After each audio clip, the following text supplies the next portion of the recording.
Spirituality, अध्यात्म आखिर में है क्या? अध्यात्म का सही मतलब क्या है? अध्यात्म का मकसद क्या है? अध्यात्म की जरूरत क्यों है, खासकर आज के टाइम पर? देखो, हम जिंदगी को एक नजरिए से देखते हैं। हम एक दर्शन की फॉर्म में देखते हैं, कई बार फिलॉसफी की फॉर्म में। फिलॉसफी मतलब कि चीजें कैसे काम कर रही हैं साइकोलॉजिकल लेवल पर। फिलॉसफी मतलब एक एक थ्योरी होती है, एक कॉन्सेप्ट होता है। फिलॉसफी मतलब कुछ शब्द होते हैं। फिलॉसफी मतलब कुछ एक्सपीरियंस होते हैं। हम जिंदगी को कुछ इस तरीके से देखते हैं। साइकोलॉजी मतलब एक ह्यूमन पर्सपेक्टिव से उसका जो बिहेवियर है उसके अकॉर्डिंग, उसके अंदर जो डर है, चिंता है, वो किसी पर्टिकुलर टाइम पर किस तरह से बिहेव करता है, ये तो साइकोलॉजी हो गई। लेकिन spirituality is something different. Spirituality सबसे अलग चीज है। क्यों? क्योंकि स्पिरिचुअलिटी स्पिरिचुअलिटी मतलब जो बहुत अंदर से आता है, स्पिरिट से आता है, आपकी आपकी आत्मा से आता है, आपकी अंतरात्मा से आता है, आपके दिल से आता है। मतलब इसमें कोई कोई साइंस या शब्दों का खिलवाड़ नहीं होना चाहिए। ये बहुत ही इनोसेंट चीज है।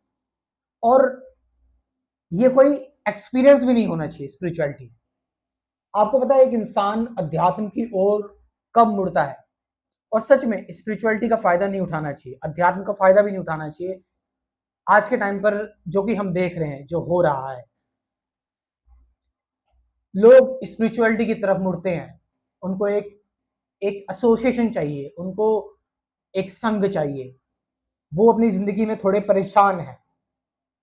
जब पर्सन के पास, व्यक्ति के पास कोई चारा नहीं बचता एक्चुअल में, वो सारी चीजों से परेशान हो जाता है, तो वो एक अध्यात्म की तरफ मुड़ता है। वो तलाशता है कि इन सारी मटेरियल चीजों से भी परे कुछ है क्या, क्योंकि दुख उसको मटेरियल चीजें ही दे रही है। शरीर मटेरियल है, इस शरीर में परेशानी हो रही है, रिलेशनशिप जो हो रहे हैं, कंसेप्ट ब्रेक्स हो रहे हैं कि भाई हमारा और उसका रिलेशनशिप टूट गया। फिलोसफी पूरी जो है वो खत्म हो रही है, दी एंड हो रही है, दर्शन खत्म हो रहा है। इसलिए व्यक्ति स्पिरिचुअलिटी की तरफ मुड़ता है और वो इन सारी चीजों से ऊपर उठकर देखता है कि जिंदगी थोड़ी इससे ऊपर भी होनी चाहिए। कुछ उसको होप होती है, कुछ उसको उम्मीद होती है।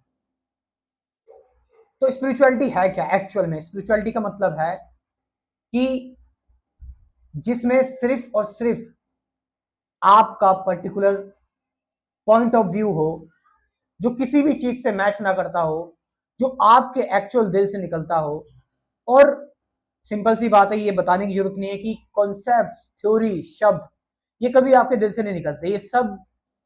ये सब हमें पहले से पता होते हैं, ये सब हमने इधर उधर से सीखे होते हैं। स्पिरिचुअलिटी मतलब किसी भी चीज को देखना तो उसको उसके वैसे ही रूप में देखना, बिना उसको विकृत किए हुए, बिना उसको डिस्टॉर्ट किए हुए अपनी थिंकिंग से। स्पिरिचुअलिटी तो थिंकिंग से ऊपर ही आ गई ना। स्पिरिचुअलिटी तो फिर थिंकिंग की अगर हम बात करें तो थिंकिंग वहीं तक सीमित थी। दर्शन में, फिलोसफी में सीमित थी थिंकिंग। थिंकिंग साइकोलॉजी में सीमित थी। स्पिरिचुअलिटी में, अध्यात्म में फिर आने की क्या जरूरत है? क्योंकि अध्यात्म आपकी अंतर आत्मा से जुड़ा हुआ है। और जब तक कोई बहुत ज्यादा इनोसेंट नहीं होगा, बहुत ज्यादा सच्चा नहीं होगा, बहुत ज्यादा ट्रू नहीं होगा, वो अध्यात्म की बारीकी और अध्यात्म को कैसे महसूस कर पाएगा, फॉलो कर पाएगा? उसके लिए फिर ये अध्यात्म को वो एक महज एक दर्शन, एक फिलोसफी के तौर पर या फिर एक साइकोलॉजी, मनोवैज्ञानिक के तौर पर देख पाएगा। और इसी खेल में वो चलता रहेगा, आगे चलता रहेगा। इसलिए हम देखते हैं कि कई सारे लोग स्पिरिचुअलिटी में भी फिलोसफी देखते हैं कि ये तो फिलोसफी है, तो फिलोसफी है। लोग कई सारे स्पिरिचुअल चीजों को फिलोसफी ही मानते हैं, क्योंकि वो फिलोसफी इसलिए कहते हैं बिकॉज उन्होंने एक्चुअल में स्पिरिचुअलिटी को ठीक से नहीं समझा कि एक्चुअल स्पिरिचुअलिटी क्या है। अब यहां पर जितना मैं सीमित बता सकता हूं मैंने बताने की कोशिश की, लेकिन आपको अगर डिटेल में जानना है कि एक्चुअल स्पिरिचुअलिटी क्या है, मेडिटेशन, ध्यान, सही ध्यान क्या है, तो इसके लिए मैंने एक कंप्लीट स्पिरिचुअलिटी प्रोग्राम लॉन्च किया हुआ है, जिसमें हम बात करेंगे ट्रुथ की, मेडिटेशन की। हम जिसमें बात करेंगे हमारा रियल नेचर क्या है, वो एम आई, हम जिसमें बात करेंगे प्रेजेंट मोमेंट की, रिलेशनशिप की, फियर से कैसे आज़ाद हो, विचारों से बाहर कैसे जाए। और इसके बाद ये तो थ्योरी हो गई, इसके बाद डेली एक प्रैक्टिकल होगा, प्रैक्टिकल मेडिटेशन वीडियो, जिसमें डेली आपको मैं एक प्रैक्टिकल वीडियो दूंगा। आप डेली एक मेडिटेशन करेंगे मेरे साथ, आप डेली मेडिटेशन करेंगे यानी अब प्रैक्टिकल रूटीन में आप आएंगे। तो आप पहले थ्योरी हुई, फिर प्रैक्टिकल हुआ, आप किसी भी समस्या से बाहर आ सकते हैं, आप अपने आप को अच्छी तरह जान सकते हैं। और कुछ इसका प्राइस इतना ज़्यादा महंगा नहीं है, कोई आपका घर परिवार नहीं चला जाएगा, सिर्फ और सिर्फ 1000 रुपये, 1000, और वो भी कुछ वीडियोस के लिए नहीं, लाइफ टाइम के लिए सिर्फ आपको एक ही बार पे करना है। तो ये ऑफर मैंने निकाले हुए हैं, आप इनको ज्वाइन करें और इसका लाभ उठाएं। कमेंट सेक्शन में मैं अपना व्हाट्सअप नंबर दे रहा हूँ, डिस्क्रिप्शन में अपना व्हाट्सअप नंबर दे रहा हूँ, जाओ और वहां से इस प्रोग्राम को ज्वाइन करो। Thank you very much.